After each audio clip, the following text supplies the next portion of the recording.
do see two of my colleagues, my seatmate, Rich Pauls, who's now on the City Council. Rich, would you stand up and be recognized? Rich Pauls. And a friend of mine since 4th grade, actually, we were in Cub Scouts and Boy Scouts together, Senator John McAllister. It's actually 242 at Dundee Presbyterian Church. Great memory. It's great memories. It is a tremendous opportunity, I think, for all of us to be energized by what's going on. I'm kidded oftentimes. You know, we've had the Nebraska breakfast in Washington for 73 years. And I went to my first Nebraska breakfast in 1969 when I worked for Senator Roman Oruska. And so I've been going to that breakfast for a long time. But now, as a member of the United States Congress, I'm kidded by my good friend and colleague Jeff Fortenberry, who always introduces me by saying, "It's great to have Brad Ashford, my good friend Brad Ashford, on the House Agriculture Committee, so that he can represent the one farmer in the 2nd Congressional District." But I always get up and say, we do have more than one farmer, and we have a room full of farmers here today. And I think that's what's so incredibly amazing about what's happened over the last 5 to 10 years. You know, there's so many of you that I would like to acknowledge and can't, but I do want to give special recognition to really a dear friend, the USDA Rural Development State Director, former Lieutenant Governor Maxine Mall. Maxine, would you?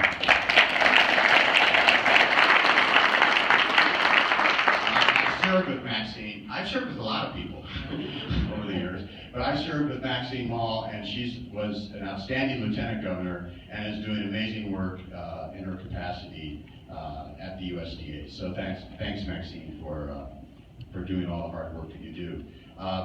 Dan Steinkrufer, who is, of course, the State Director of the USDA Farm Service Agency. Can you stand up? And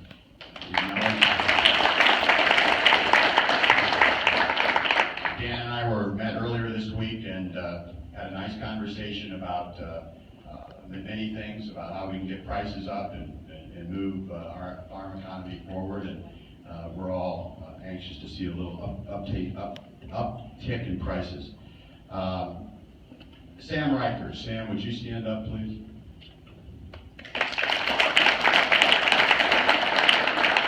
Sam is the administrator of the USDA Rural Business Cooperative Service. He's in Washington. He's here. He was a graduate of, I found out last night, McAllister College, and a native of Ohio, correct? Wisconsin. Same conference. So thank you. Sorry.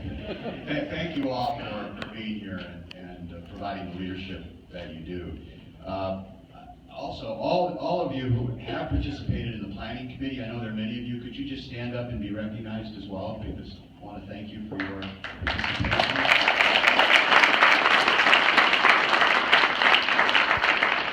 In my office, Mary O'Donoghue, who is, I know, here. She's done such a wonderful job. Many of you may know that Mary worked for Ben Nelson in Washington, and we're so very fortunate that she's elected to come back to Omaha and become part of our office and work on these issues. James Wright, he was right up here talking before, so James Wright as well. Thank you for your help. I think for me, when I made the decision to go on to the Agriculture Committee, my family came to Nebraska in the 1850s and settled in Dakota County, Nebraska. In fact, I just found out near Jackson. I just found out a second cousin of mine who came into the office the other day and told me, and I had not known this, that the first parish, Catholic parish in Nebraska was in Jackson, Nebraska, and it was founded in the 1850s. So we go back a long ways, and we're all, most of us in this room, have a tradition of ranching or farming, and it is in our blood. It's what makes us great. It's what makes Nebraska unique. And I always say that when I get up on the floor, in fact, I make people nervous sometimes as Brad's going on the floor again to talk about Nebraska. So everybody leaves and goes to lunch or whatever. But I get up and I talk to them about